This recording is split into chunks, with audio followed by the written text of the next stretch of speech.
Barry. Thank you very much, my Lord. My Lord, the Council of Europe Code of Ethics will be made available to the court. Thank you. So far as the submissions that I wish to make this afternoon are concerned, Lord, I'm going to spend a few minutes now on Article 2. I'll say a few things about the Court of Appeal decision, and then I intend to make some general observations, my Lord, and I hope I'll finish within the next 30 minutes, if that's convenient to your Lordship. So, my Lord, if I may then, just in relation to Article 2, there are three cases of importance, and in chronological order they are, first of all, the McCann decision, which is at page 2034. It was the operation in Gibraltar by British soldiers. And for our purposes, may we simply invite your Lordship's attention to three matters. First of all, paragraph 187 at page 2106. So paragraph 2106. These were the government submissions in relation to Article 2, and this was the point about law enforcement decision-making, split-second decisions. I do apologise. What was the page reference again? I'm sorry, my Lord. It's 2106, my Lord. 2106. And it's paragraph 187, which is the government submission. And then the court's assessment, with some preliminary considerations, begins at 2108, and in particular at 192. And there the court is identifying the law enforcement dilemma. So on the one hand, the risk of an attack. On the other hand, the duty to protect lives and people, whilst having a minimum resort to the use of lethal force.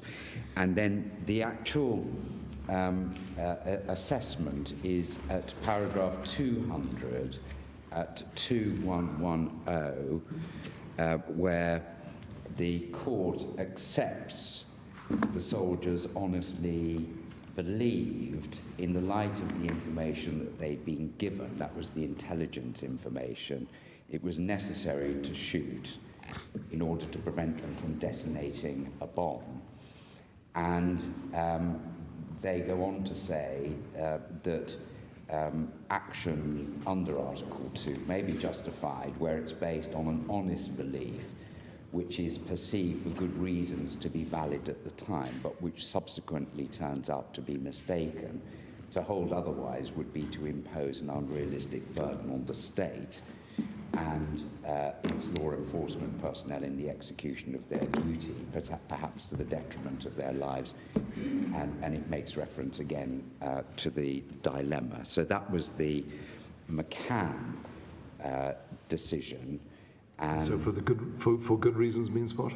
But Lord, that's where you accept the genuineness of the belief. It's explained in the De Silva. What De Silva says is good reasons here is the fact that you genuinely hold the belief. It's not incorporating an objective. It's not incorporating an objective test. We'll see that when we come on to the De Silva decision. But the second authority in chronological order was the Andronikou case, which is at page 3407 of the bundle.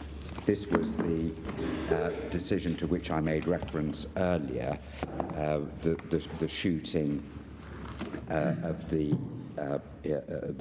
young couple, and the court's assessment is at page 3460, and it's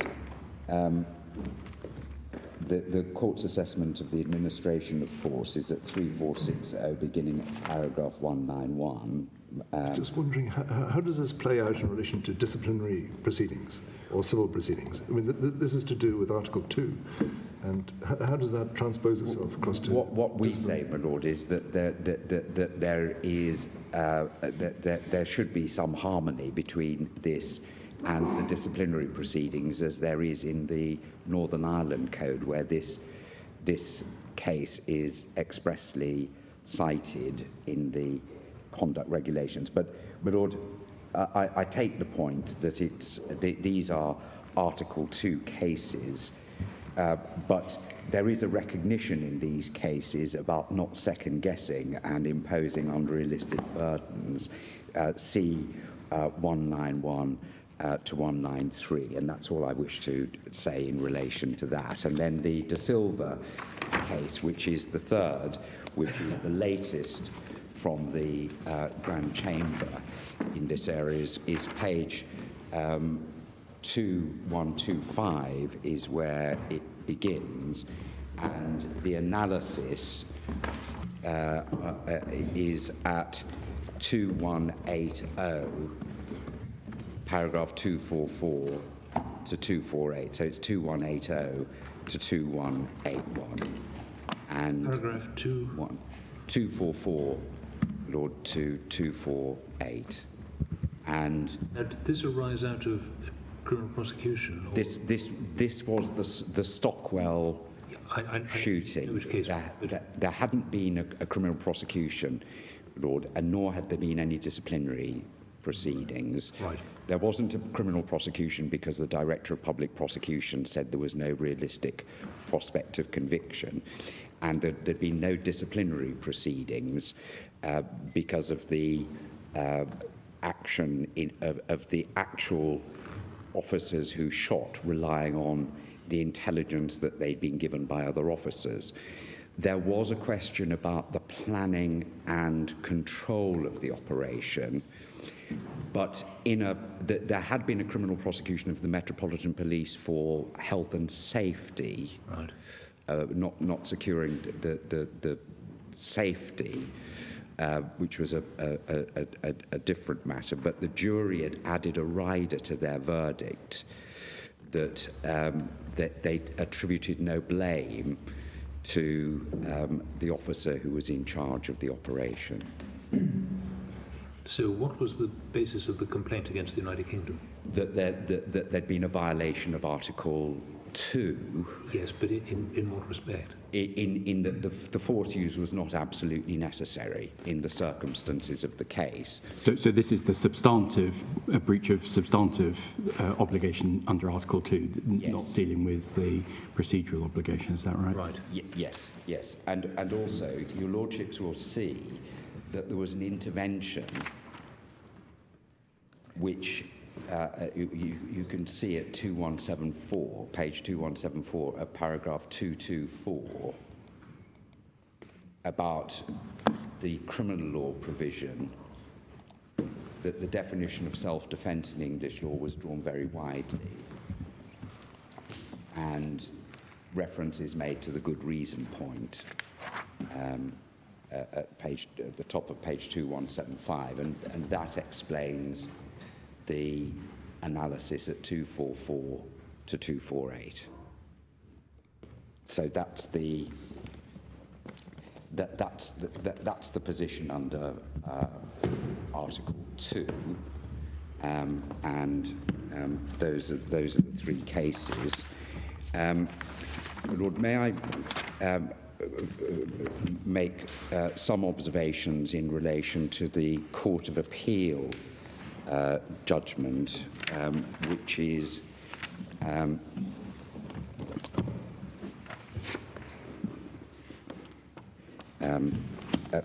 begins at page 253, and I just want to make 6 points, if I may, in relation to the Court of Appeal. The first point is at page 265,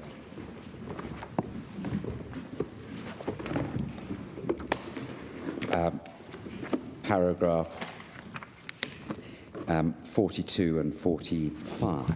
42 is a reference to the standards and the fact that the code cannot alter the standard itself.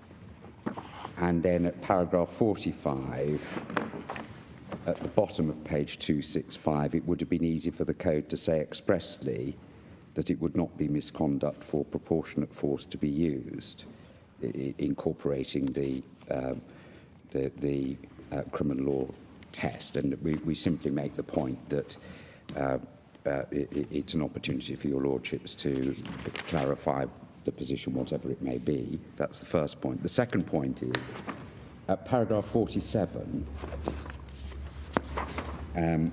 the court disagreed with the High Court and explained how it read the use of force standard and the code of ethics.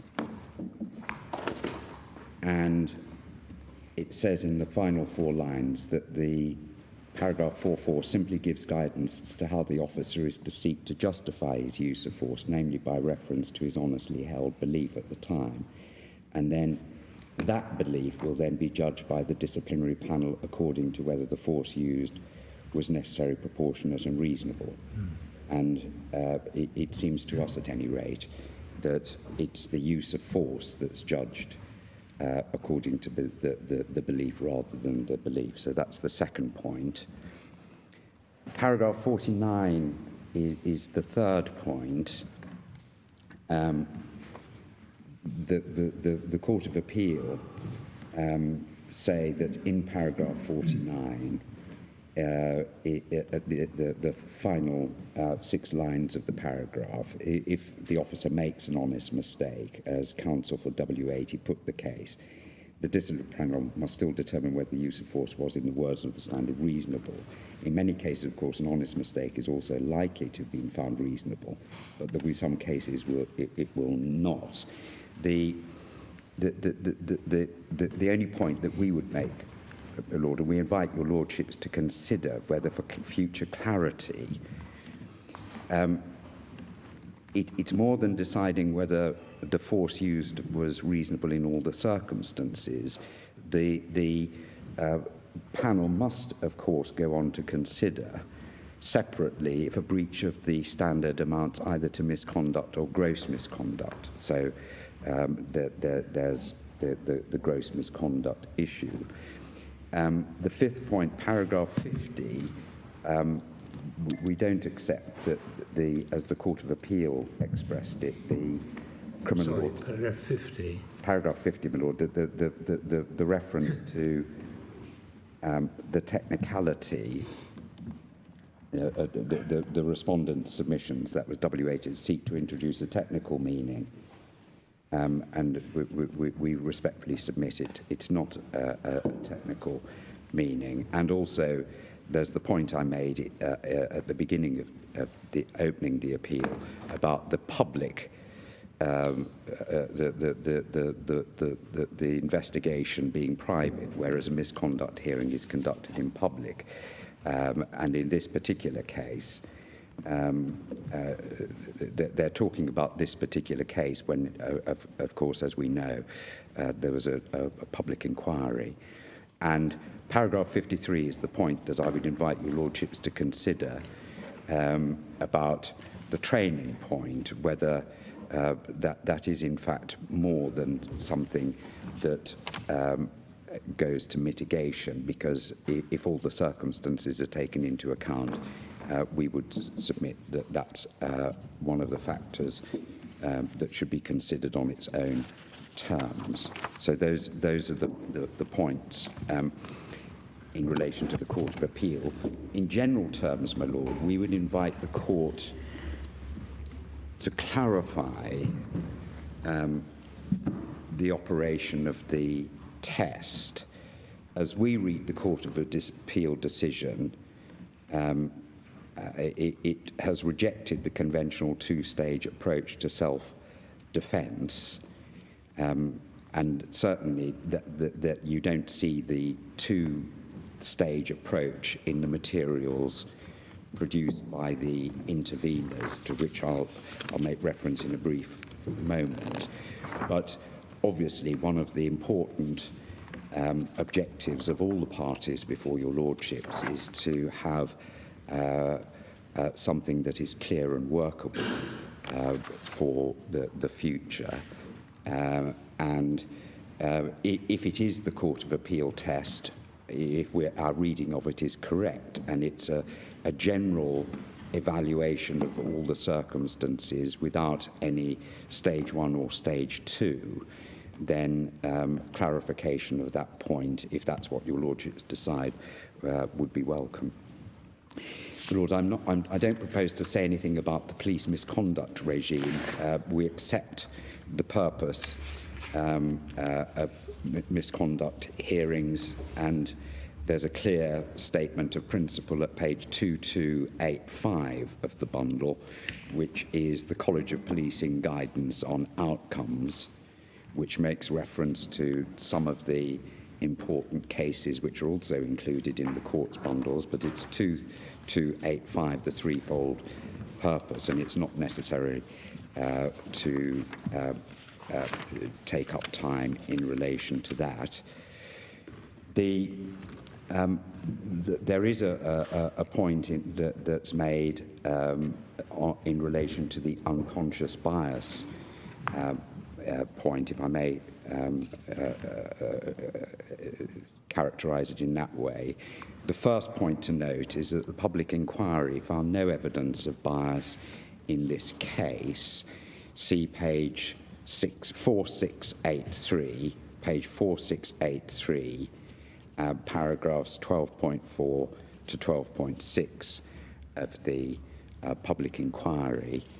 And the short point we make in our written case is that this is a complex area, the one of bias, and not a freestanding basis for justifying a civil law test over the criminal law test, and the criminal law test does not create difficulties in practice. The disciplinary tribunal decisions which have been provided to your lordships helpfully by the interveners, Inquest and Stopwatch, may I just give your lordships the references? And the overarching point we make is that each of the cases, there are 4 cases that have been included in the interveners' materials, but each of the cases we would submit on analysis appear to be Lim 2 cases where, irrespective of any belief, the force used was disproportionate. The PC Burrows case, see page 4971, paragraphs 1.51 to 1.56, and page 4974, paragraphs 1.61 to 1.66, and page 4977, paragraph 1.80. So, and interestingly, there's no Lim 1, Lim 2 analysis. It appears as though they may have been following the Court of Appeal, but the tribunal did refer to section 76, the criminal law provision. Police Constable Breeds, it was a forced entry case by an officer who had no lawful authority to enter. See page 4988, paragraph 16, page 4995, paragraph 50, 4995, paragraph 50, and 4996, paragraphs 52 to 53, and 56 to 60, and 4997, paragraph 63. So it's for your lordship's consideration, but it looks like a Lim 2 case. Police Sergeant Cheeseman was the discharge of a captor spray on a person who was in a cell. See page 5022. The tribunal did find its belief was unreasonable, but so too was the use of force, as is apparent from the reasons. And in Police Sergeant D, his evidence was not accepted. See page 5033, paragraph 45, and page 5034. Sorry, 5033, paragraph 45, and page 5034, paragraph 49. And the name of that case? That's the Police Sergeant D. D, thank you. D case, my Lord. And then, my Lord, in conclusion, we would invite your Lordships to allow the appeal and accept that the standard incorporates a subjective belief test, as was recognised by the High Court, and to give clarity to those who practice in this area for how these cases will be dealt with in the future. If your Lordships say that the Court of Appeal test is an overall evaluation, and the analytical analysis of the criminal law nor the civil law needs to be deployed, we would invite your Lordship at least to acknowledge in any judgment that, first of all, it's necessary to pay regard to the circumstances confronting the officer. Second, that the difficulties of decision-making in the agony of the moment are to be properly taken into account. And an unreasonable mistake is not necessarily a breach of the standard, or necessarily a breach of the standard that would justify dismissal. And, Lord, for the reasons we've advanced orally and in writing, those are our submissions in support of the appeal. But if I can assist your Lordships further, then I'll endeavour to do so. Could I just check what position you take on the interaction between the standards and the Code of Ethics?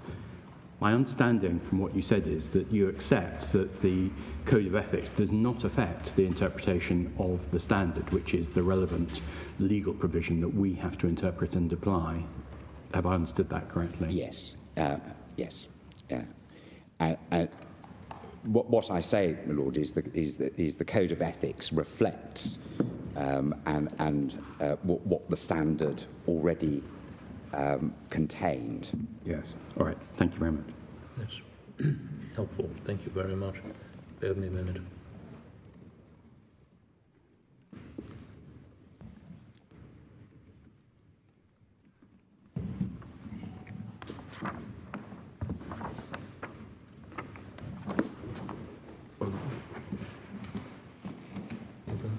No, thank you. Thank you, Mr. Perry. Mr. Beer. Thank you, Lord. The Commissioner of Police is the appropriate authority under the 2002 Act, the Police Reform Act 2002, and the 2012 regulations in respect of the allegations against W80.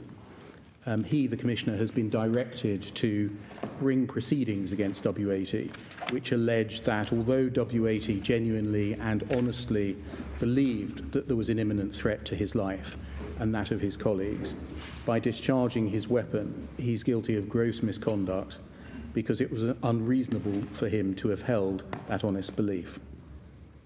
I've got 3 submissions to make in due course, but before I do, can I try and assist on some of the questions that were asked earlier? Firstly, the standard of proof issue.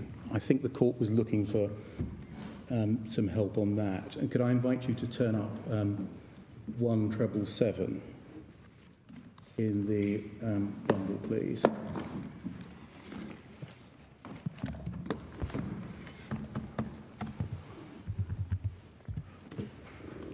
And you should have Regulation 33 of the 2012 regulations. And if you look at sub-paragraph 14.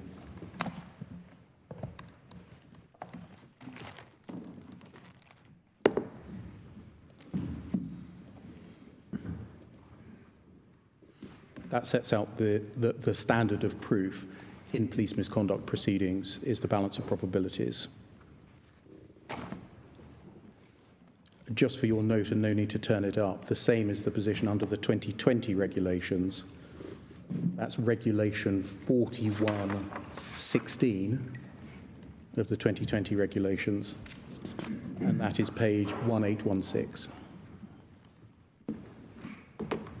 The court also asked a question, I think, about the burden of proof.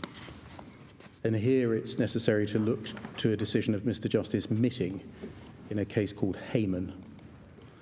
That's at 3123.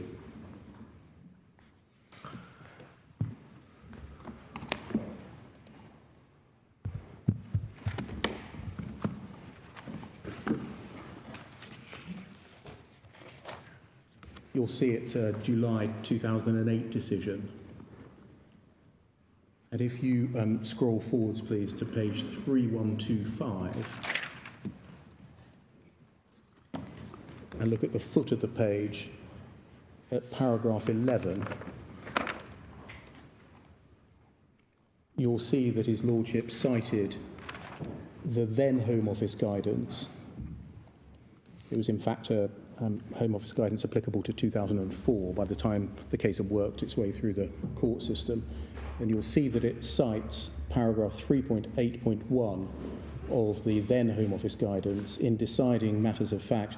The burden of proof lies with the presenting officer, and the misconduct tribunal must apply the standard of proof required in civil cases. Well, that's already built into the regulation you showed us with the standard of proof, isn't it? The standard, certainly. I'm not sure about the burden. Well, it says you have to prove the misconduct on the balance of probabilities. That means that the person alleging the misconduct has to prove it. Well, and then it tells you it's on the balance of probabilities, which is the standard. But the only reason I say that is that since then the guidance has changed and has suggested that this is an inquiry by the panel rather than a matter of proof for a party. We can see that at page 233. okay.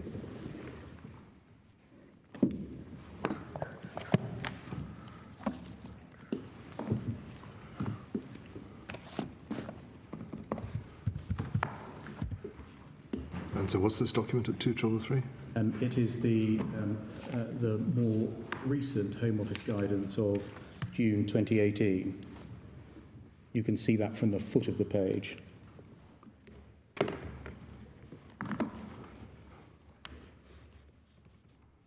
And it's paragraph 2.264.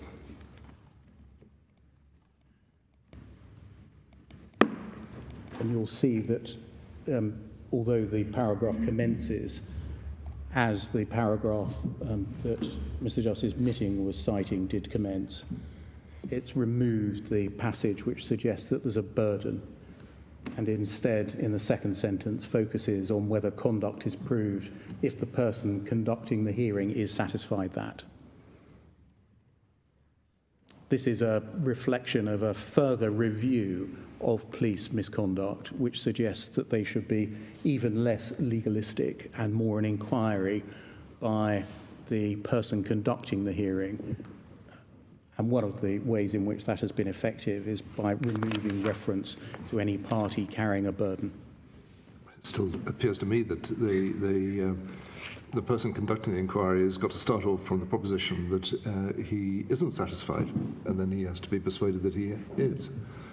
That's what 264 would tend to suggest. Yes. Yeah. So it's really a distinction without a difference. Yeah. Well, I was only trying to assist. And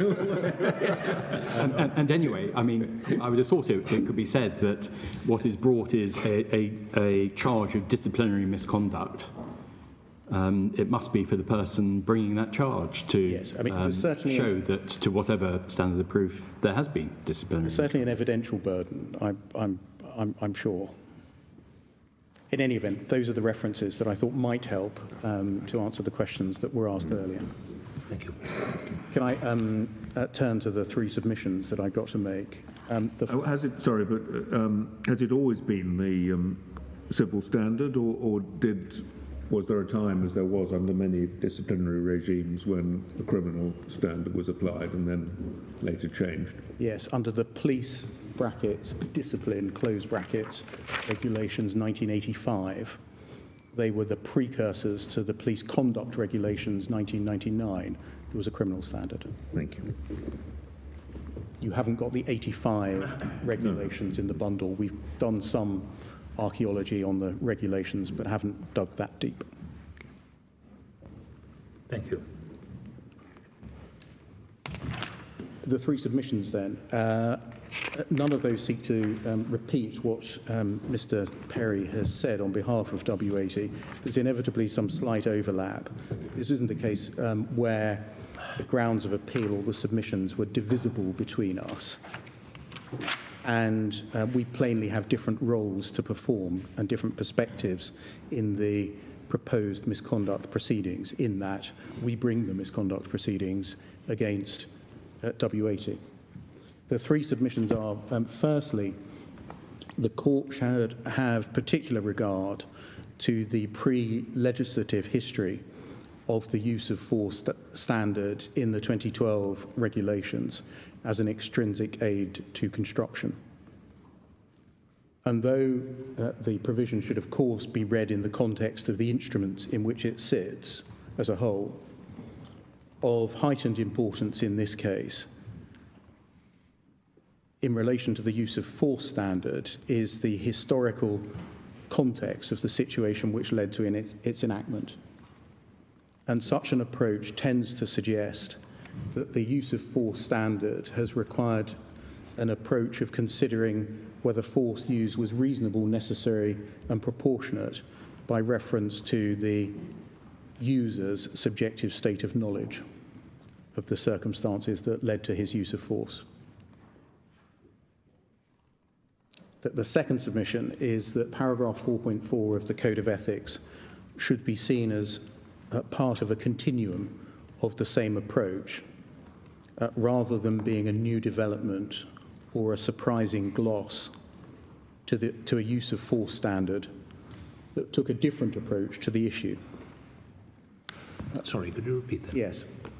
Paragraph 4.4 of the Code of Ethics, should be seen as part of a continuum of the same approach, focusing on the user's subjective state of knowledge of the circumstances, rather than being a new development or a surprising gloss to a use of force standard that takes a different approach. That sounds like an attempt to construe the regulation by reference to the Code of Ethics. It's not, my Lord. What we say is that independently, via a direct statutory route, the Code of Ethics is a matter to which the Commissioner was required to have regard when determining whether Whiskey 80, W80 had a case to answer. And by an indirect statutory route, the IOPC was to have regard to paragraph 4.4 of the Code of Ethics too. But in any event, it is reflective of what I've described as a continuum of the same approach. The third submission, my Lords, is that if this court determines... If you're going to have regard to the Code of Ethics, you still have to apply the regulations. Yes. Right. And the regulations, the meaning of the regulations is, do you accept the proposition that the Code of Ethics doesn't affect the interpretation of the regulations? Yes. Yes, as did Mr. Perry. So one has to go to the regulations to find out what they mean. Yes, and in those few terse words, Yeah. One will be looking for all of the help that one can get. Right. Yeah. And where there is a statutory duty on the person who decides whether there's a case to answer to have regard to a code which, on our submission, says that a subjective approach is required, That's an important matter that can't be put to one side. The third proposition is that if the court determines that the polarised positions of the appellant and the IOPC should not be adopted, and instead adopts an approach similar to that of the Court of Appeal, much greater clarity and assistance to those who have to administer these provisions on a daily basis than presently exists would be very welcome. And in particular, we respectfully would ask that the court should make it clear that the so-called Solution 3 in Ashley does not fall to be applied in this context, i.e. all of the circumstances does not mean all of the circumstances whether known to the officer or not. And the court should expressly correct some of the errors of reasoning and approach with respect to the Court of Appeal that are apparent in its paragraphs 47 and 49. Well, why couldn't all the circumstances mean what it says, all the circumstances, whether known or not? But then, when you decide whether the officer acts reasonably, you have to take into account, as part of that, the person's reasonable belief. Yeah, and therefore only the circumstances known to him. Yes. Well, At the end of the day, yes. but by reference to reasonableness rather than, as it were, reading something into all the words in all the circumstances. My Lord, I accept that approach. That's a different route to the same destination. Can I turn then to the first submission? We begin with statutory interpretation, namely what do the words in the use of force standards mean in their context. And we do suggest that with the terse drafting of the use of force standard, the value to be gained by looking at context and pre-legislative history in particular is heightened. The IOPC rightly recognises and accepts that the standard of professional behaviour used in the 1999 regulations and in the 2004 regulations required the use of force to be judged by reference to the officer's honest and genuine belief only, i.e. the subjective test as it's been described in shorthand through the use of the word knowingly. That means that when the formulation which this court is considering in the 2012 regulations was first introduced by the 2008 regulations, there was a fundamental change of policy and approach on the IOPC's case. And nothing has been discovered by any of the parties which explains that such a change of approach was contemplated or intended. Well, do you accept that there must have been a change of approach because the previous standard required the reasonableness of the action to be judged by reference to the officer's knowledge? Yes, I think I have to. But on the respondents' case, the first respondents' case, the enactment of the 2000 regulations, when the present formulation is seen for the first time, marks a very significant departure from the status quo. A status quo which the court will have seen is reflected in the clear evidence of Chief Constable Simon Chesterman, who holds the national portfolio for the police use of firearms and less lethal weapons. The court will recall he says that he's been responsible for policy, practice, tactics, weaponry and training of the 10,000 armed police officers in the country for 15 years. It's always been his understanding and training, he says, and the training of all firearms officers. If you just go back to Lord Leggett's point, yes, you accept that there was a change of approach. What was that change? Well, it dropped the word knowingly. Okay, I'm so sorry. There was a change of approach in the regulations insofar as the word knowingly was dropped. Okay, that is exactly what occurred. But what's the impact of that? I haven't got a positive case on the extent of the change, and I think that's what the court is asked to determine. Right. Okay. Sorry.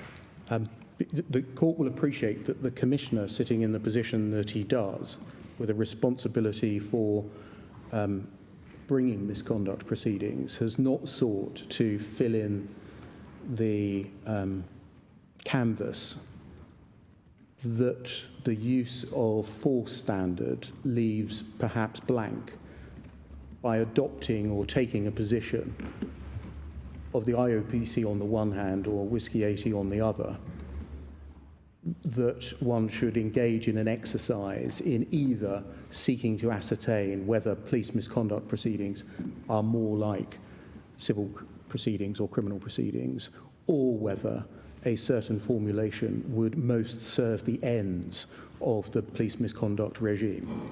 We've not sought to do that. The limits of our case are by looking at the statutory materials that are available in the case of the predecessor regulations and looking at the Code of Conduct.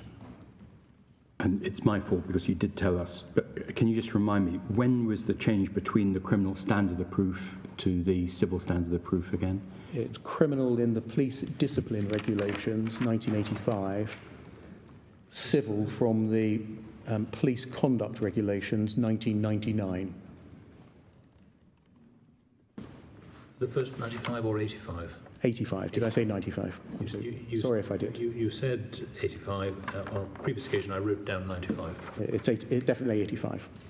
Yes, It's about the longest period of time between any change between the regulations. They made it for 14 years, 85 to 99.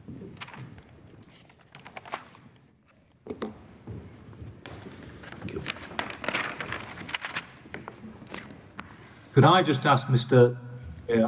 I understood your submission then to be one that said we haven't regarded it as part of our submissions to consider the purpose of disciplinary proceedings.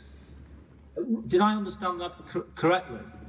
Yes, that we haven't engaged in submissions that seek to extract from all the materials that are available how the purpose of police misconduct proceedings would best be served in the construction exercise of the use of force standard. You'll appreciate that both W80 and the IOPC have done that. That's the balance of their submissions. Yes, thank you. On the IOPC's case, the departure that was effected by the 2008 regulations, it was unheralded so far as any material that has been placed before this court is concerned by any consultation or similar that identified this significant change. It was made without debate or comment by any person. It was marked without any change in approach by the IOPC itself. This significant change, occurring with effect from the 1st of December 2008, that's the commencement date of the 2008 regulations, and therefore 4 years into the life of the IPCC, was not reflected in any difference of approach to investigations, to case-to-answer decisions, to recommendations to chief constables to bring misconduct proceedings, to directions to chief constables to bring misconduct proceedings. Instead, as the court will have seen, the change in approach came years and years later in 2014, when the IOPC's General Counsel wrote his internal legal advice, the prompt of which was the line in Philip Mott, Queen's Counsel, sitting as a Deputy High Court Judge's decision. It was a change that went without comment in the 66 pages of the Home Office statutory guidance issued by the Secretary of State under Section 87(1) of the Police Act, that was issued at the very same time, the very same day, that the 2008 regulations came into force. My Lord, I think Lord Sales asked a question earlier about what the, or it may have been my Lord, Lord Justice Lord Jones, what the statutory basis and effect, who did it apply to, and what effect did it have upon them, this statutory guidance. Can we turn up, please, page 1351.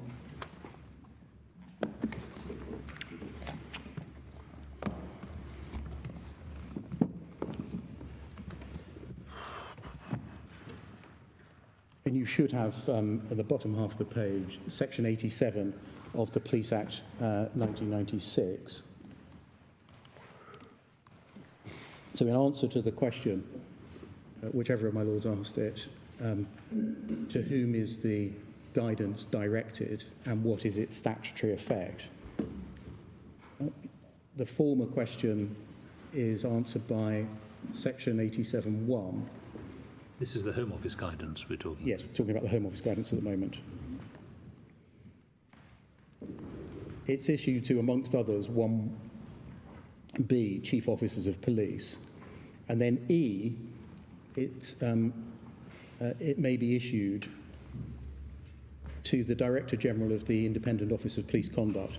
You'll see that that's bracketed, and if you chase down the reference, you'll see that that was changed in 2017. Previously, we haven't got the version in the bundle here, that essentially said the IPCC. There was a name change, or the way that the IPCC was referred to, rather than as a body corporate in the legislation, it was referred to the Director General, him or herself. You'll see from 87(1) that it's guidance about the discharge of their disciplinary functions.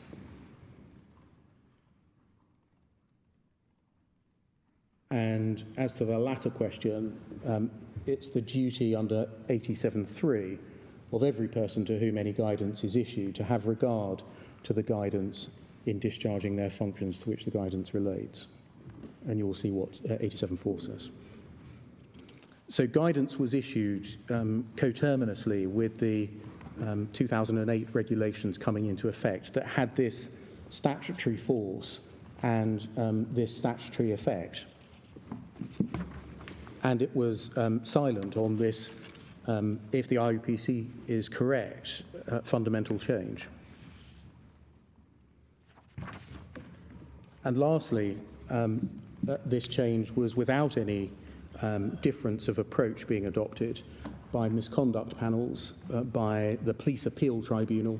You'll realise, I hope, that there's a specialist appellate body established under regulations.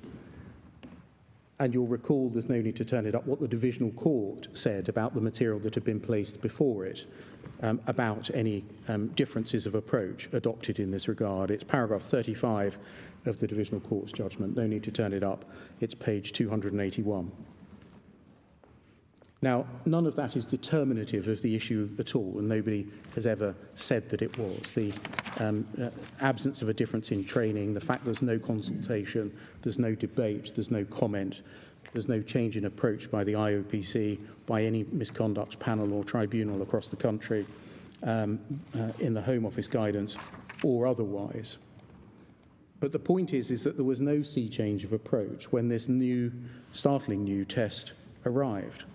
All that the IOPC now points to is Dr. Martin's recent article in the Criminal Law Review, which says, and I summarise, there was a public consultation before the 2008 regulations, and there was a consultation on the draft regulations. You know, because you've been shown it by Mr. Perry this morning, that the driver for the change was the Taylor Review of police disciplinary arrangements. And none of that material identified or suggested the change that it was proposed in the event was made. I thought we were shown, was it Annex H to the Taylor Review, which did set out a new text, yes, and clearly a new text. But not this one. No, well, I thought it's a bit longer than this one, but it included this text, unless I'm misremembering. It includes some of the words of this test. But, mean, it clearly was different from the old 1999 Regulation 4. Yes. And I think perhaps we could just look at it just to check. Yes. So it's in your supplemental bundle. Yes, thank you. 139. Thanks very much, Tim. Page 139.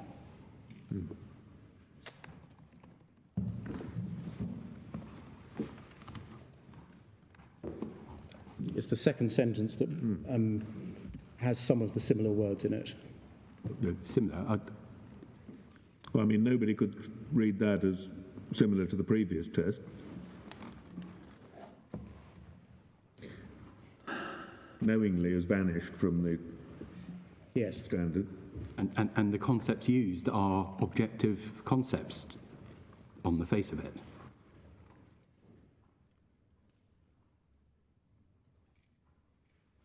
Necessary, what is reasonable and necessary to obtain the legitimate objective.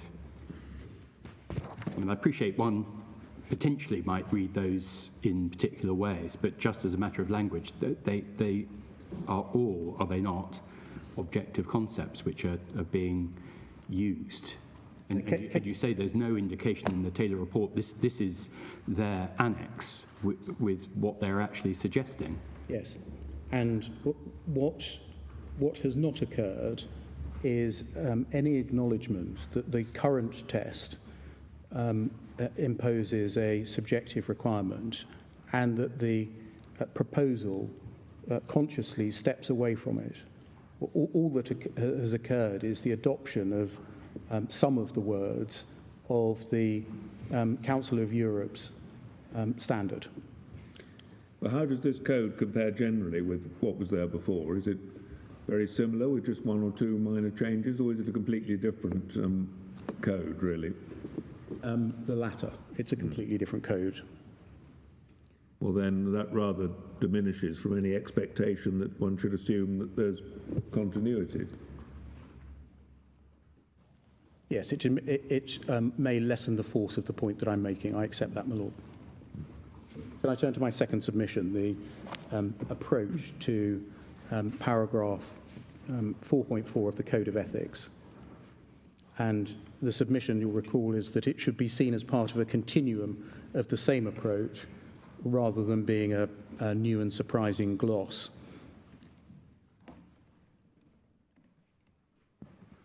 The Divisional Court rightly found we would suggest to the Court that the standards of professional behaviour are expressed and deliberately expressed at a high level of generality in common sense language as indicative standards to be expected of police officers, rather than themselves containing an exhaustive statement of the legal approach that ought to be taken in carrying the standards into effect.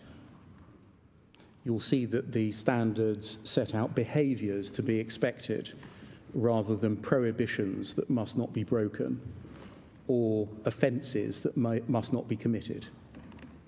And if we go back in time, that was the position previously, certainly in the 1985 regulations. Prohibitions that were called offences if they were broken. Sorry, you were saying that was the 1985 model? Yes. Right. Yes, it was called a discipline code.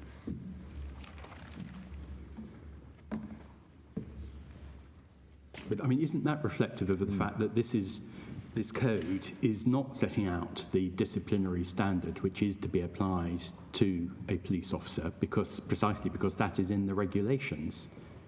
And you accept this code does not affect the meaning of the regulations.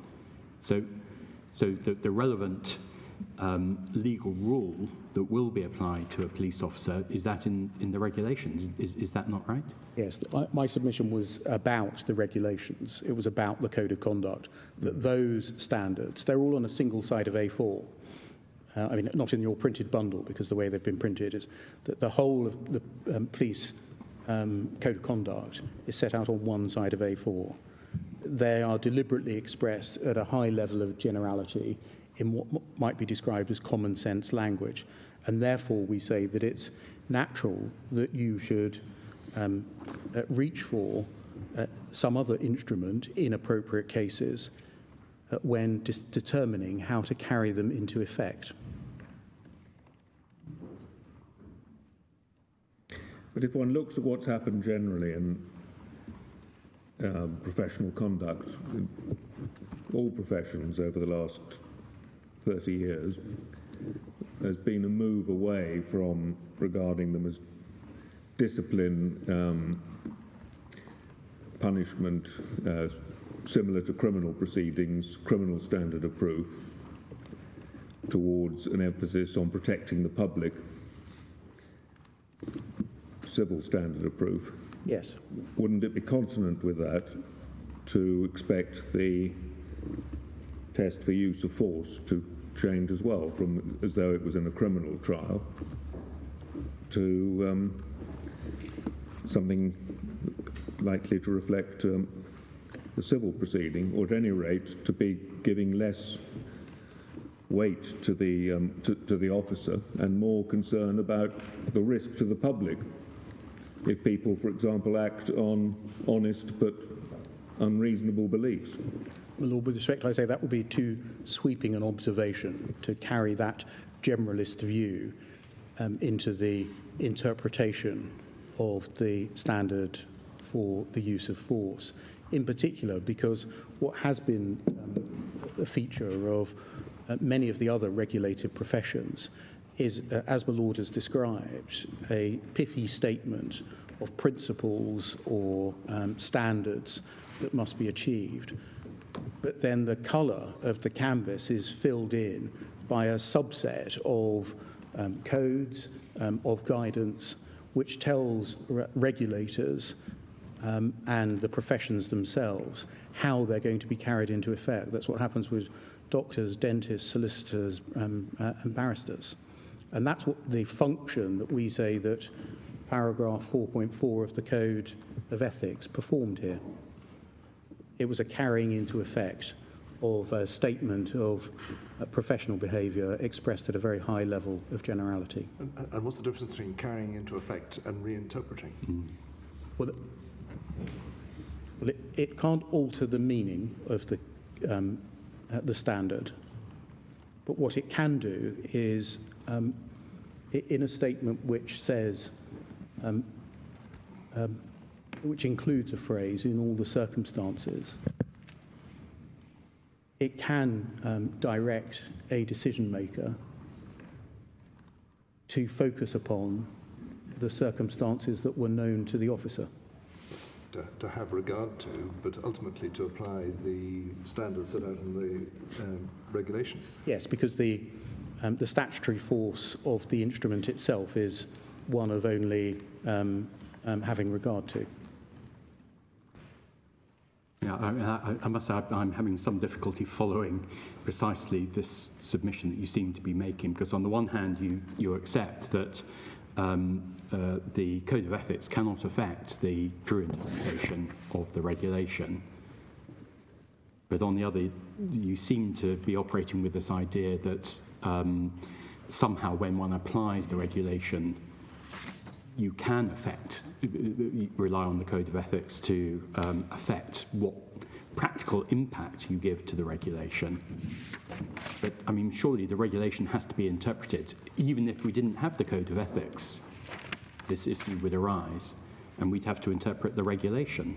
Is that not right? Yes, that is right, but the fact is that we do have the code, right. And the case that's being determined today was to be judged by reference to what paragraph 4.4 of the code said. But both you and Mr. Perry have accepted that the Code of Ethics is not an aid to interpretation of the regulation. Yes. Maybe if I take you to the guidance which sets out what the duty of the Commissioner was to have regard to. It's page 2217.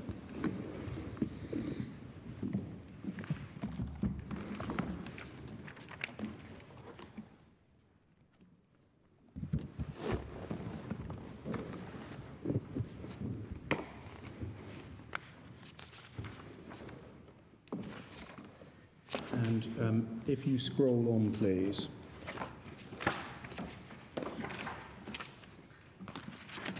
To 2223.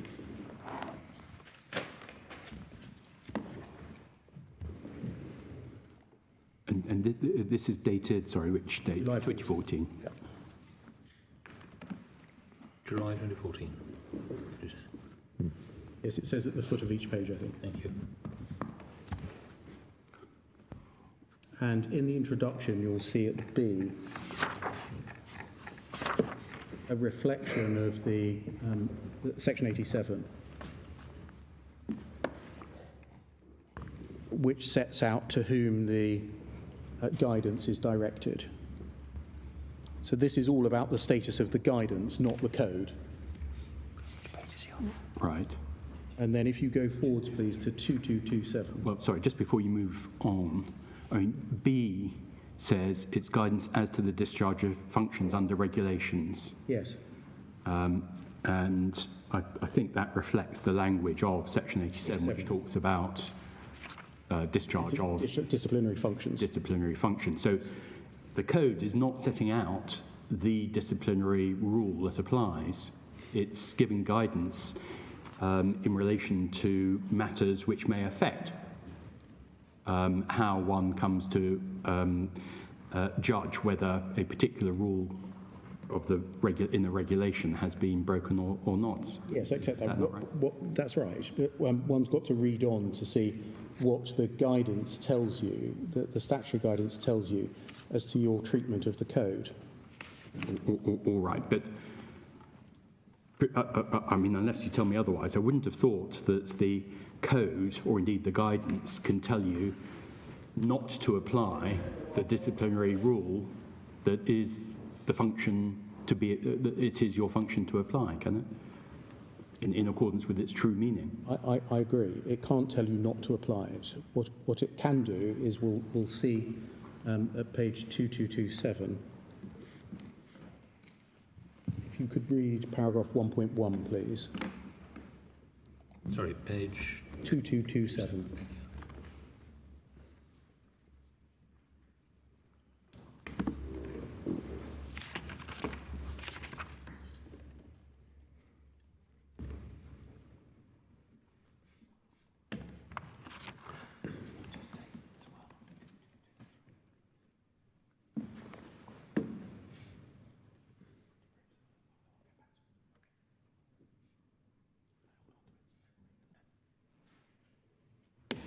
And then, But I'm so sorry. What do you want to take from that?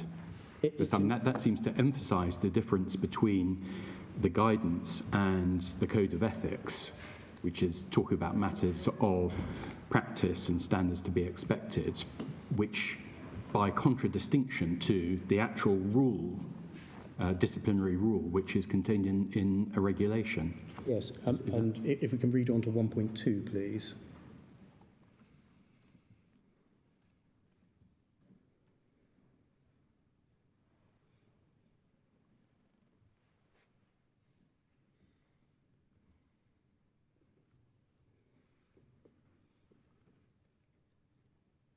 I'd say from me, the same question. What's the significance of that, do you say?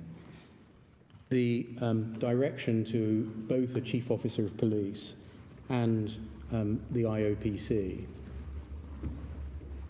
is to, when making decisions, when discharging their disciplinary functions, the standards of professional behaviour must be read and applied having regard to the code of ethics. And at 1.4, last sentence, that the code of ethics should inform any assessment or judgment of conduct when deciding if formal action is to be taken under the conduct regulations. So a direct instruction to which a Chief Officer of Police and the IOPC must have regard, that in making a decision whether formal action is to be taken, that's exactly the function that they were performing here, the code should inform any assessment or judgment that it makes.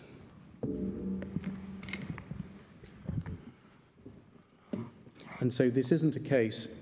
That would seem to be the basis for a different sort of challenge, that when you were taking your decision, you you didn't take into account a relevant consideration or something like that.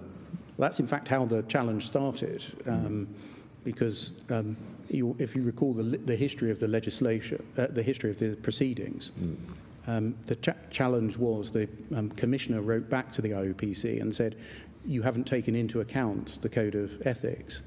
And the answer came back, well, it doesn't apply to us. We mustn't have any regard to it. It applies to Chief Officers of Police, not us.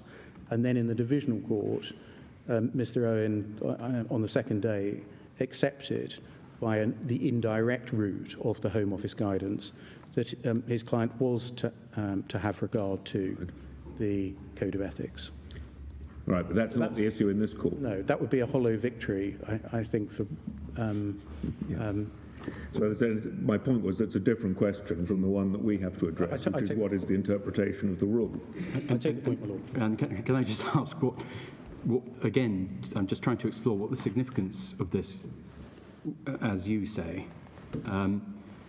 Suppose that on true interpretation of the regulation, it is the civil approach to self-defence, not the criminal subjective approach. I'm not understanding you to say yet, but I'd like to be clear. Are you saying that a Chief Constable and the IOPC looking at these paragraphs of the guidance would be required not to bring a disciplinary charge? No, because the law couldn't be that they must have regard to guidance that was wrong in law. Yes, because that would defeat the proper application of what is the critical rule, yes, namely the disciplinary rule in the regulation. And the work that Section 87(1) has to do, which is only to have regard to. Yes, all right, thank you. Can I turn to my third submission? Mr. Beer, can I just yes, of course. Follow this up just by trying to be clear? I suppose my slight difficulty is the concession you've made, and Mr. Perry made the same concession, that the Code of Ethics is not any help, as I understand it, in interpreting the rule. Because I would have thought that the submission that you might be regarded as making is the rule is sufficiently open-textured that there are various possible ways of interpreting it, and given that that's the case, an aid to the correct interpretation is to take account of the Code of Ethics. But you don't put it like that, I don't think. Well, we put it two ways. Firstly, you'll see that's exactly how we put it in writing. But Mr. Perry, I think, has deployed paragraph 4.4 of the Code for a different reason, namely to inform the context by which the standard of professional behaviour must be construed. I very much put it on the way that my Lord has just described it, that the terse wording of the standard of professional behaviour is insufficiently informative to give a clear answer to the question that arises, and that 4.4 does the work that the standard did not. But I'm so sorry. I had thought that you'd accepted that the Code of Ethics was not itself an aid to interpretation of the regulation. But what you're now saying does make it an aid to interpretation of the regulation. No, I don't say it's an aid to interpretation. I'm saying that there's a statutory obligation placed on the Commissioner and the IOPC to have regard to the terms of it. There isn't anything inconsistent with what 4.4 says and the standard of professional behaviour. Well, it will be inconsistent if one interprets regulation 4 in the way that we're invited to interpret it. That will be inconsistent. That would be. And so, I just want to be clear that I followed your submission. You're not saying that we should not interpret Regulation 4 in that way because the Code of Ethics, paragraph 4.4, is an aid to interpretation which points to a different interpretation. Correct. All right. Can I turn then to the third? What I think you are saying, is one version at least, is that the rule doesn't tell you whether the criminal standard or the civil standard applies. it leaves that open. The criminal civil test. It's a test, sorry, yes. Then you can find some relevant guidance at a lower level which informs your decision whether there's a breach or not. Is that how you... Yes, that's the effect of it. Can I turn then to the third submission, please? Yes, and time's a bit tight now, Mr. Beard. It is very short indeed. The submission is, if one takes the approach of the Court of Appeal by placing the emphasis and all of the emphasis on the words "in all the circumstances," then one would not adopt the civil law test adopted by the House of Lords in Ashley, which is assessing whether the use of force was objectively reasonable, and one only brings into account the facts known to the officer. One would apply the extreme approach mooted in the Court of Appeal in Ashley by the then Master of Rolls, the so-called third way, but not ultimately adopted by the House of Lords. For the reasons given by Mr. Perry, paragraphs 47 and 49 of the Court of Appeal's judgment may suggest to readers that third way, the solution 3, is the approach to be adopted.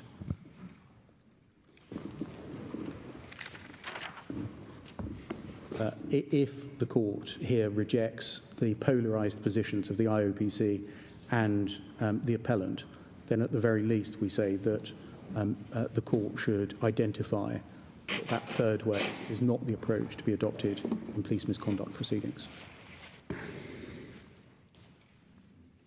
Lords, I think that is my time.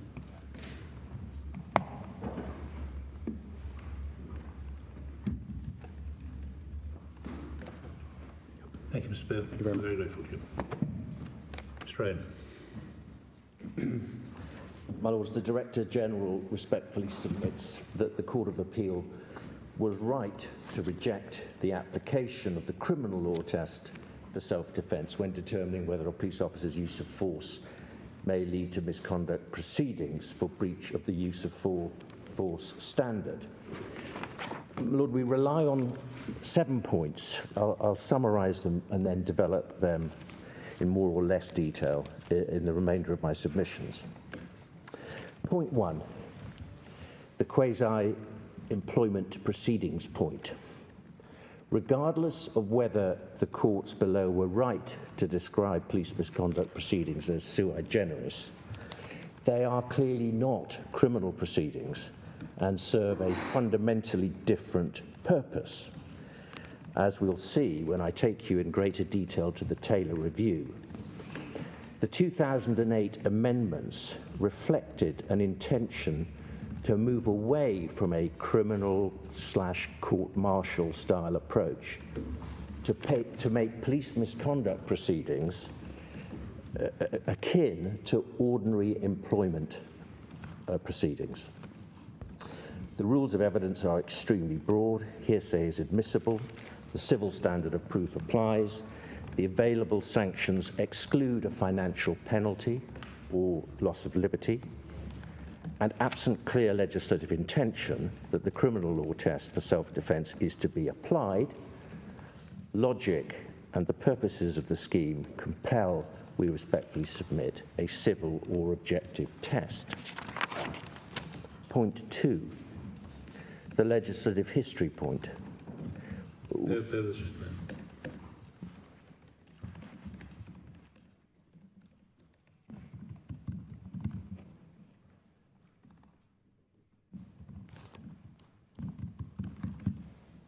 Yes. The legislative history behind the 2008 amendments to the earlier 2004 Code of Conduct, as it was then called, demonstrates, we respectfully submit, a clear intention to adopt a civil or objective standard when considering the issue of self-defence.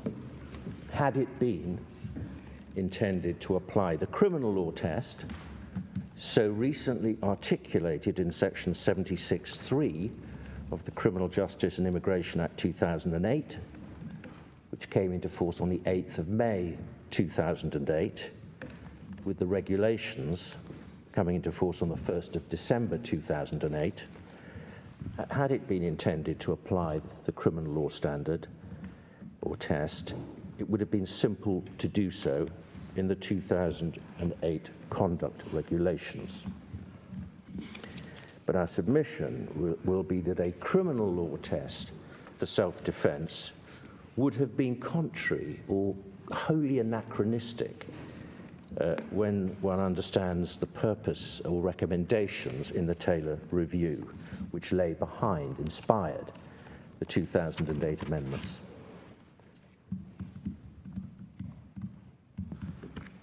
Could equally be said that if you had intended to apply the civil law test, it could have been articulated.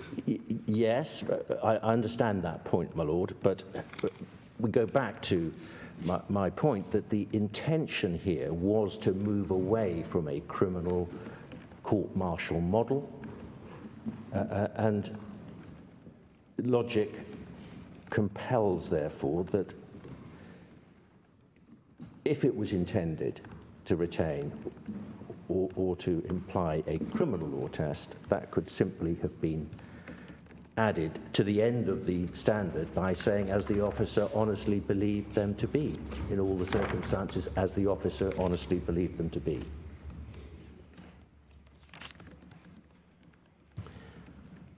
Thirdly, the purposes point. A misconduct test for self-defense based on an objective test, both for the reasonableness of an officer's belief in the necessity to use force, as well as the reasonableness of the use of force, the degree of force used, we say plainly better advances the threefold purpose of the police misconduct regime.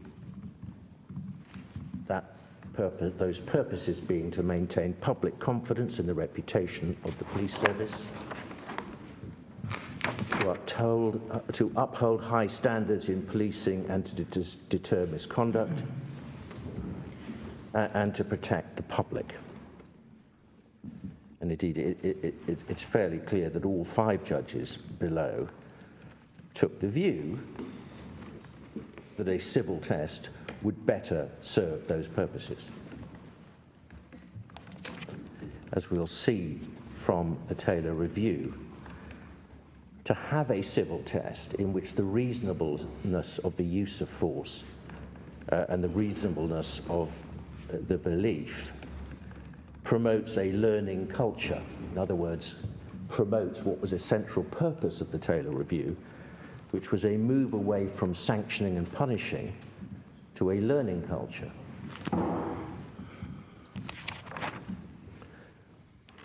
Fourthly, the bias point.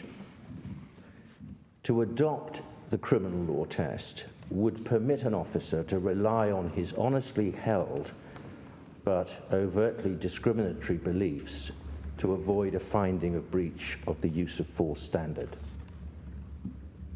That would, we submit, obviously be inconsistent with the purposes of a misconduct regime, and in particular, inspiring confidence on the part of the public. Fifthly, the guidance point. We say neither the Home Office guidance nor the Code of Ethics enacted some 6 years after the 2008 amendments were made could have any binding effect on the meaning of the use of force standard in Schedule 2. And in any event, we submit that neither the guidance nor the Code of Ethics, paragraph 4.4, treats the use of force standard as laying down a subjective criminal law test for self-defense. The plain words of the standard require the reasonableness of the use of force to be assessed in light of all the circumstances, not the circumstances as the officer honestly believed them to be. All the circumstances include the circumstances as they actually were, not as the officer perceived them.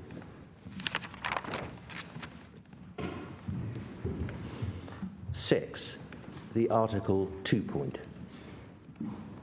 nothing in the Article 2 case law requires or suggests that a criminal law test is to be applied in a police disciplinary context. Indeed, to opposite effect. The case law shows that Article 6 is not engaged at all in relation to the police disciplinary process, either civil rights and obligations or the criminal charge provision. And accordingly, it would be bizarre, or is bizarre, to rely on Article 2 in support of an argument that the criminal law test is the right one for a police misconduct hearing.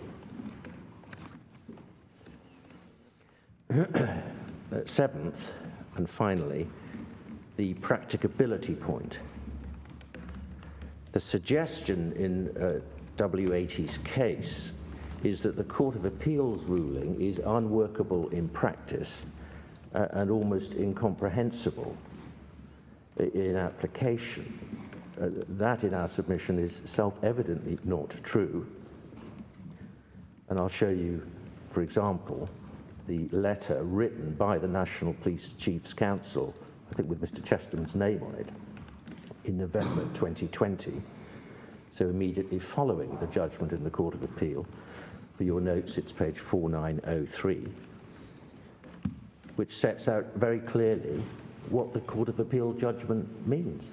And there's no evidence at all that misconduct panels or the Police Appeals Tribunal have encountered any difficulty in applying the test.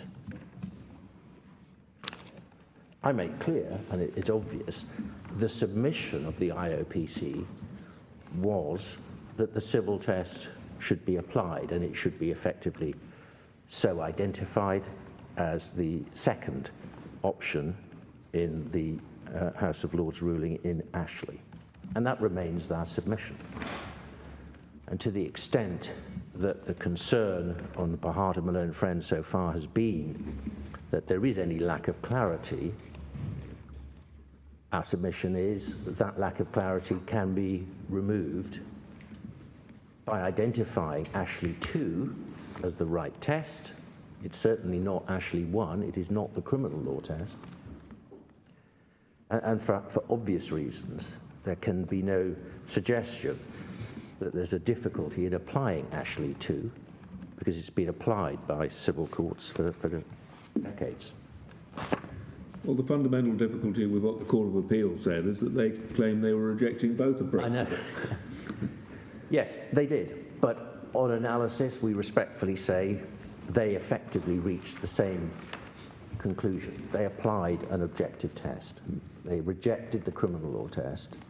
Well, at the end of the day, we're here to decide what the result should be, not what they decided. Yeah, precisely, my lord. And we do respectfully say that if you look at, perhaps we should just look at paragraph 51 of the Court of Appeal's judgment,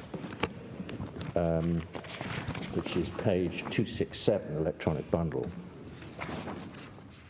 At 51, they concluded, having said that it's neither of the tests advanced by the parties, for the reasons we've given, we don't think that the Divisional Court was right to quash the IOPC's decision. The IOPC was justified in concluding that it was open to a reasonable panel at a misconduct hearing to make a finding of misconduct if W80's honest but mistaken belief that his life was threatened was found to be unreasonable. That conclusion was soundly based in law on the proper and plain meaning of the 2012 regulations and the code. The assessment of the disciplinary panel of misconduct or gross misconduct proceedings is not to be made by reference to any imported test relating to self-defense. And I think it's that final sentence which has perhaps led to a concern that here is in fact a third option. But the analysis here is setting out the civil test and saying that the IOPC made no error of law in applying that approach. The result seems to be the same, but yes, the route by which it's reached seems to be very different. Yeah, well, not least because the question of the test proposed by the Court of Appeal, having regard to the reasonableness of the conduct in all the circumstances, doesn't define what are to be taken into account. It, in identifying the circumstances. yes, it suggests that you can ditch the two-stage approach. I accept that. That's a different point, I think. The words "in the circumstances" could be read as importing the civil test or the criminal test. Well, it's difficult to see how you can do both. Well,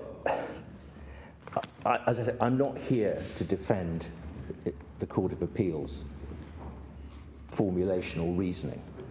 My submission is, because I advance a different argument, and I make that submission to the court now, but my submission is that the outcome is the same, and it's a clear rejection of the criminal law test, and to that extent, I'm saying the Court of Appeal got that right.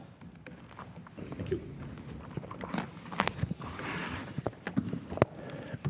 My first point, I don't think needs any elaboration in oral submissions. The quasi-employment proceedings point. The fundamental point is these are not criminal proceedings. Taylor indicated a shift. It would be bizarre if, bearing in mind the change in the wording and the purpose behind the 2008 amendment, it would be bizarre to retain a criminal law test in a civil misconduct proceeding, a conventional employment law question. So could I move to the legislative history point?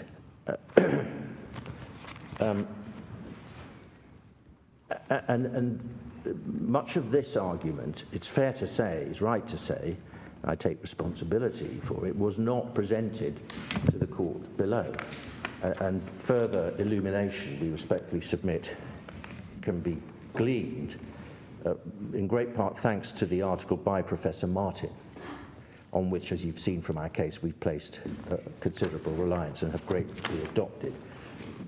For your note, his article is at page 4342, and for this part of the argument, it's especially from page 4348. It may be that your lordships have already read the article. I may dip into some of it. At footnote 36, perhaps we should just take it up so that it may help for your lordships' note-taking. If we take up his article and go to page 4348, but perhaps just perhaps go to the beginning. It is, in my submission, a scholarly and helpful article, and one can see from the first footnote on the first page, he acknowledges the assistance of Carl Laird and Jeremy Horder for their comments. Mr. Laird, apart from being a member of my learned friend Mr. Perry's chambers, he's also the co-author with Professor Ormerod of Smith and Hogan's Criminal Law, which is the leading academic textbook, as you will be aware. He also acknowledges the assistance of Professor Horder, who's professor at the LSE and, of course, was a law commissioner between 2005 and 2010. If we go to 4348,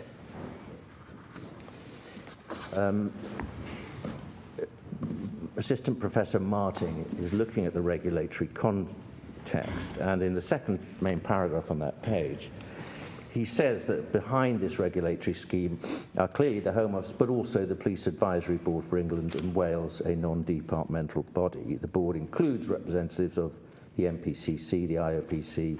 In fact, the IOPC has never been a member of it, but effectively attends meetings, but it's not a formal member of the board, but reference to other members. The board considers draft regulations made under the Police Act 96. Its members are included in Home Office policy forums, and its representations are taken into consideration in finalising regulations. Importantly, the board was specifically tasked with updating the standards of professional behaviour in the Code of Conduct that was subsequently enacted in the 2008 regulations, and which included an amendment made to the use of force standard discussed below. And then the footnote 36 refers to explanatory memorandum to the Police Conduct Regulations 2020, para 7.8. That's obviously a mistake. I'll show you. It's in fact the explanatory memorandum to the Regulations 2008. And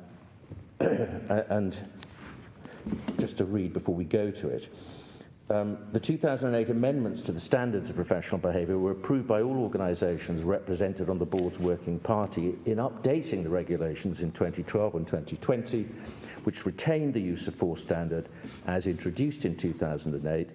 The Home Office consulted with the board as well as the IOPC and MPCC independently. In sum, the standards of professional behaviour he calls it the Code of Conduct. That's actually a mistake, because the Code of Conduct was in the 2004 regulations. By 2008, it was the standards of professional behaviour. They had renamed them. So I think he's just carried over from the previous. I think we might, given the complexity of this, yes. we might forgive the odd slip. The complex. Not to be confused with the Code of Ethics, of course. Yeah, it's quite. And we've got yet more codes coming from the College of Policing, I'm afraid. I mean, one of the extraordinary things about this area of law is the sheer complexity and multiplication of amendments to statutes. If you read, for example, Section 50 of the Police Act, 1996, I mean, it almost defies understanding. It is a real problem in this area.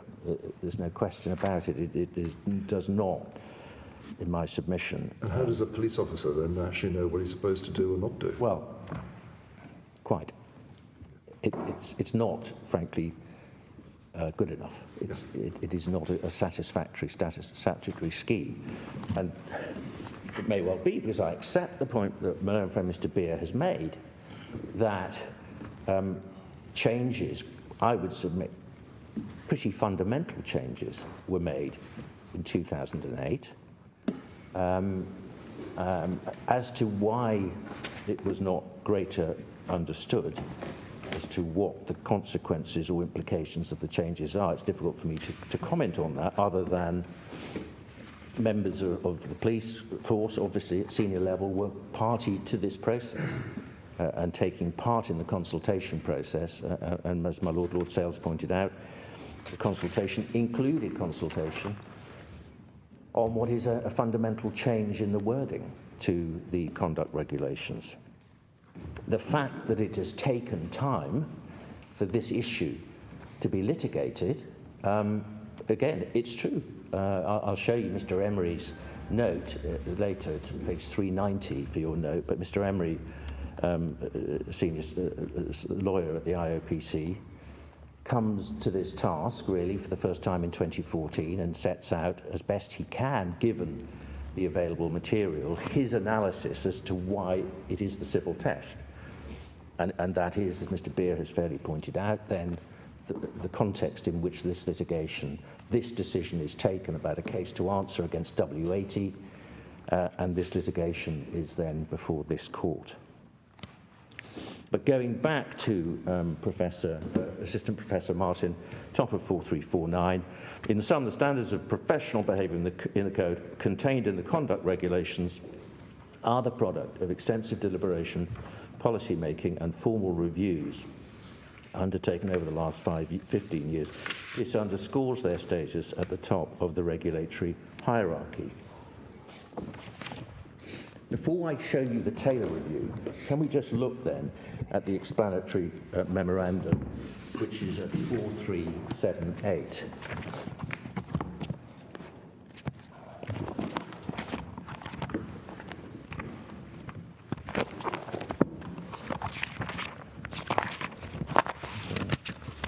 Sorry, that's not the right reference.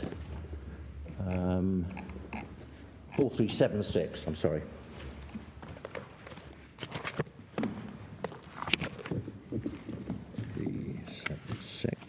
Sorry.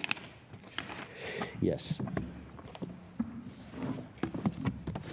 So this is the explanatory memorandum to, amongst other things, the 2008 regulations. At 2, it says, these three instruments establish a new set of procedures governing police disciplinary matters in response to the recommendations of the Taylor Review. The conduct regulations establish procedures for taking action in respect of misconduct by police officers and special constables. At 4.2, the conduct regulations will provide the new misconduct procedures for police officers of all ranks and special constables, and then reference to the performance regulations. In terms of the policy background, could I invite the court to read from 7.1 to 7.13?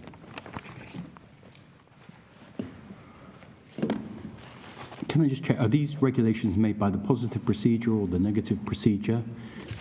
Negative procedure, yes. Thank you. 50 brackets 8. Thank you. Mr. Beer tells it's section 50 brackets 8 of the Police Act 96. Yes, thank you.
Yes. The new regulations came into force on the 1st of December 2008. Yes. And for obvious reasons, I emphasise 7.4 to 7.6 for the points I made about the move away from a criminal court model, a learning approach as opposed to a punishment approach, and moving to a normal employment practice scenario. And in my submission, while it is true that this memorandum says nothing about the use of force standard, doesn't address any of this individual standards, my point, however, would be it would be strange, very bizarre, to retain a criminal law standard applicable to a criminal trial in a procedure that is now intended to adopt a different type of focus at a different purpose, to establish a criminal law test or retain a criminal law test. And this document, that unlike documents which came later, is at least contemporaneous to the enactment of the regulations. In the end, the court has to construe the language in the normal way. But this is the document enacted, or rather published at the time of the very regulations coming into force, and one can see from that what the purpose behind it, the changes were. Can we then turn to the Taylor Review? Because my learned friend took you to some passages, but there are some extra ones I'd like to draw to the court's attention. If we begin at page 63 in the supplementary bundle, this is the executive summary. In paragraph 0.2, there's a reference to there being agreement amongst the various parties about the arrangements surrounding police discipline not being as effective as they should be. And at 0.3, one sees this: against this mixed background of positions, the Home Secretary commissioned a review with the terms of reference set out at section 2. Particular emphasis was given to the extent to which the disciplinary arrangements provide a proportionate, just and effective process for the disposal of conduct and complaint matters in a way that is likely to enjoy the confidence of the public. Now, understandably, the submissions made by my learned friend, Mr. Perry, are looking at this from the perspective of the individual officer. Of course, the individual officer will wish to be judged by a standard most generous to him. And of course, it's true, and no one disputes it, that police officers do an extremely difficult job, are required to put themselves in positions of danger and make decisions in the heat of the moment. All of those factors will be taken into account in an assessment process which is looking objectively at all the circumstances.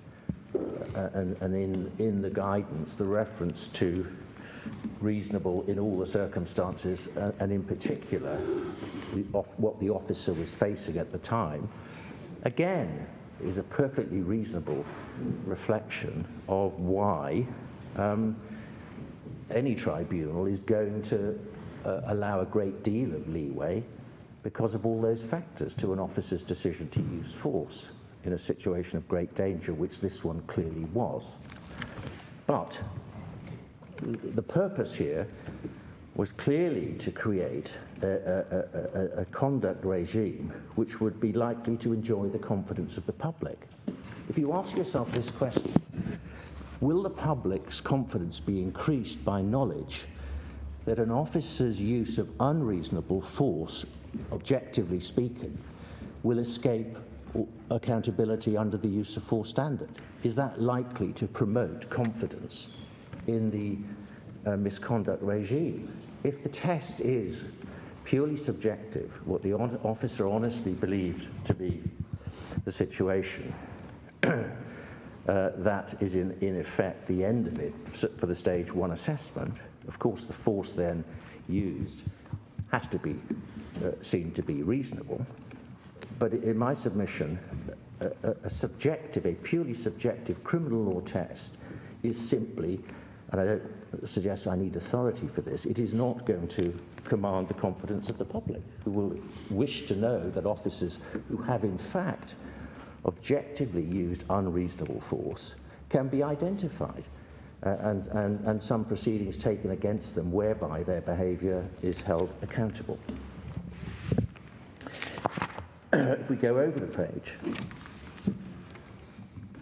64 to 0.8, the proposals mean that public complaints remain citizen-focused but not complainant-driven. Now, again, it could be sort of some kind of jargon, but I think what it means again here is that the aim is that the public complaints system is focused on citizens and not complainant-driven. So it's looking at the wider picture of confidence in the public at large.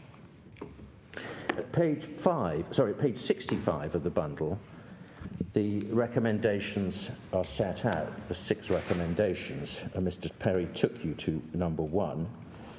At 2, Roman 2,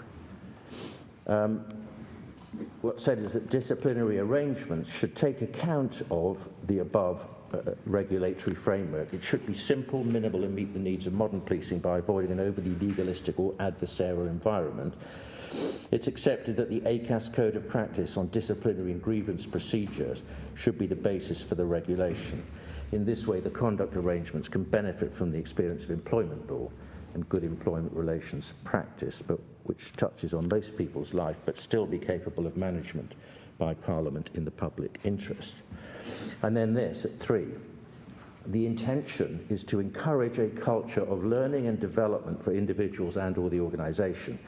Sanction has a part when circumstances require this, but improvement will always be an integral dimension of any outcome. In my submission, a test which avoids an objective assessment of whether the force used was in fact reasonable will not be one which is part of encouraging a culture of learning and development for individuals and or the organisation. 4, the language and environment for handling police discipline should be open and transparent. It should be much less quasi-judicial. Investigations need not be centred on the crime model. The style of hearing should be less adversarial, and similarities with a military court-martial model avoided. So again, an indication of a fundamental shift in the nature of the investigation and hearing process. It would be bizarre, again, I suggest, to retain a criminal law standard for testing the use of force against these recommendations. At page 68, I won't take you to this in detail, other than to make the point, at this section, they look backwards at the old regime.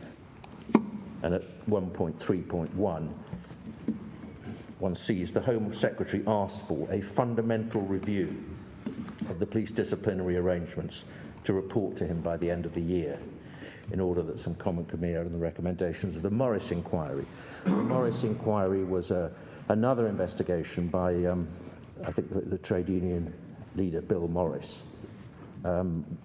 which in parallel with the CRE, the Commission for Racial Equality, was looking at the Metropolitan Police in terms of concerns that had been raised about the Metropolitan Police.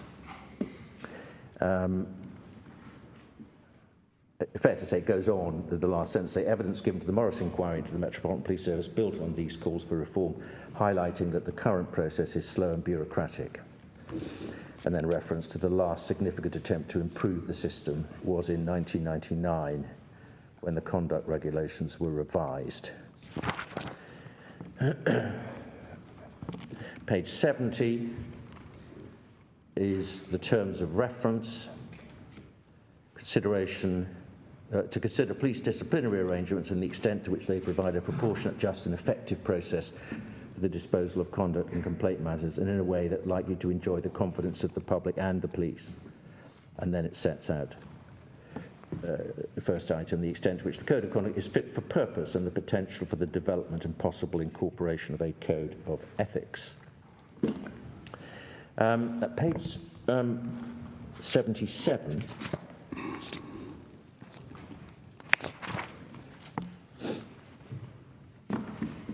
Roman 2, in the middle of the page, says, taking account of one above, the regulatory framework should be simple, minimal, and meet the needs of modern policing by avoiding an overly legalistic or adversarial environment. It's accepted the ACAS code should be the basis for the regulation. This way, the conduct arrangements can benefit from the experience of employment law and so on.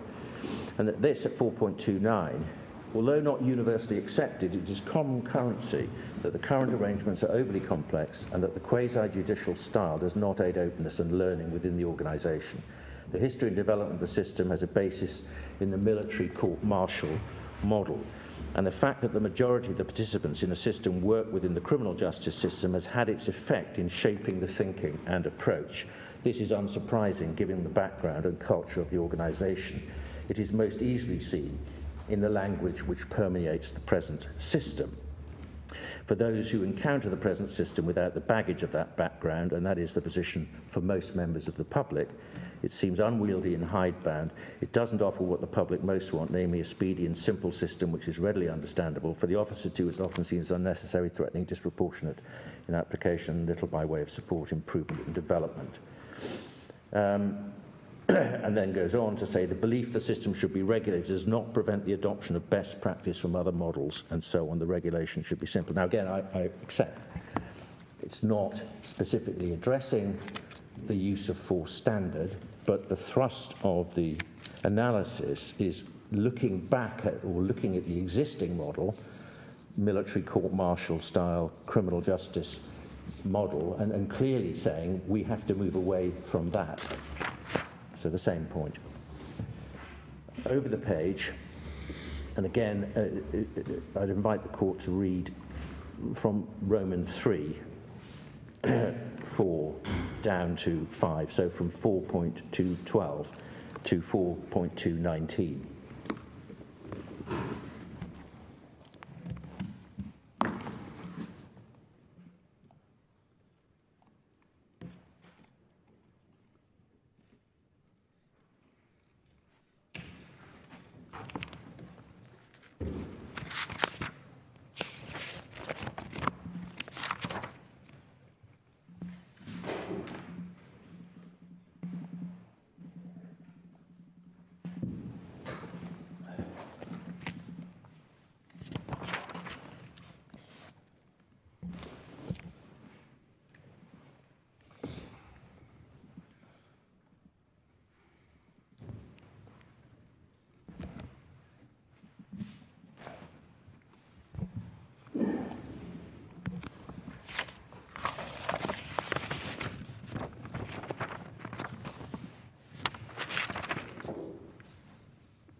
My Lords, finally, page 119. This is in Appendix D, which is a summary of submissions to the review, and question 7 on that page says, is it appropriate for a disciplinary hearing to be turned into quasi-criminal proceedings? Most responses were strongly opposed to this suggestion, but some were not. West Midlands Police and the Police Federation both considered that where a person's rank or employment was at risk, court-style proceedings would be appropriate. Association of Police Lawyers notes the tendency towards excessively legalistic hearings. It's an odd submission for some police lawyers to be making, but anyway. Excessively legalistic hearings, and considers there's great merit in reducing this tendency. They suggest removing the right to legal representation in matters that arise purely internally. For matters arising from complaints which may result in the most serious sanctions, this right should remain, but procedures should be simplified and clear and robust guidance issued as to the conduct of these cases. So, my Lords, that's all I want to cite from the Taylor Review, and I make a simple point that, bearing in mind what we see there, it would be very odd, to say the least, to then retain a criminal law standard for self-defence, certainly in the absence of clear language to that effect. I want to move on next to what was going on in 2008, because it was a significant year, and the legislative context of the language in the conduct regulation for use of force of reasonable in all the circumstances needs to be seen in the context of what was said in the Ashley decision, which came out on the 23rd of April 2008. Can we just turn to that? My own friend has given you some of the quotes without actually going to it. It's not criticising of that, but if we can just go to page 1962.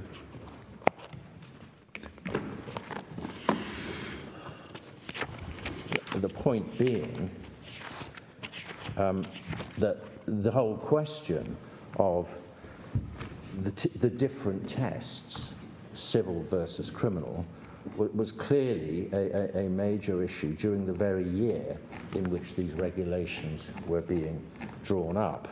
and it's partly, in taking you to this, it serves a number of purposes. One is to answer my Lord Stephen's point. Well, you could have put in the civil test as well, but my submission here is that, bearing in mind what the Taylor Review was urging and the fundamental changes that were made to the regulations, the conduct regulations, and bearing in mind the arguments on one side and the other of criminal and civil law tests, one would expect, if it is a criminal law test, for that to have been made very clear in the wording of the standard or somewhere in the regulations themselves. It might have helped, mightn't it? I'm sorry? It might have helped. Certainly would have helped. I see the time. Can I just perhaps identify the paragraphs that I rely on? In Lord Bingham, at page 1962, paragraph 3, he says, as to the first issue, the test of self-defence as a defence in a civil action is well established and well understood. There is no reason in principle why it should be the same test as obtains in a criminal trial, since the ends of justice which the two rules respectively exist to serve are different. Nothing to suggest that the civil test as currently applied causes dissatisfaction or injustice, and no case is made for changing it.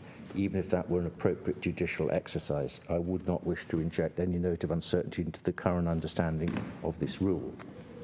So he identifies the purposes point, and of course I rely on that for the fundamentally different purpose to be served by a criminal trial and a misconduct proceeding.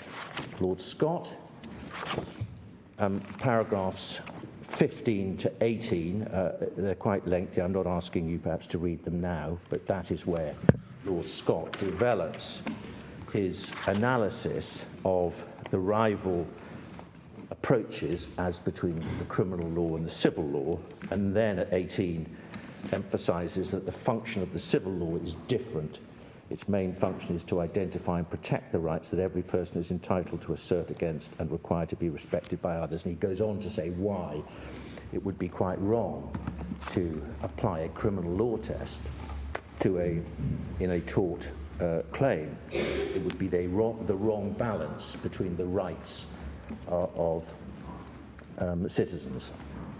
Lord Roger, at paragraph 53 on page 1979, he agrees with Lord Scott. There's nothing anomalous in the civil law and criminal law now continuing along separate paths and adopting different standards. Lord Carswell, at paragraph 76, he, at 1984, he says, on the first issue, which is what is the test, I agree with Lord Scott and with the Court of Appeal. The Chief Constable's appeal against the adoption of Solution 2 should be dismissed. I do not see there's any a priori reason why the criteria should be identical. Indeed, as Lord Scott has pointed out, there's a clear difference between the aims of the two branches of the law, as there is in this context. This is completely different in purpose from a criminal trial. Also at page 78, paragraph 78,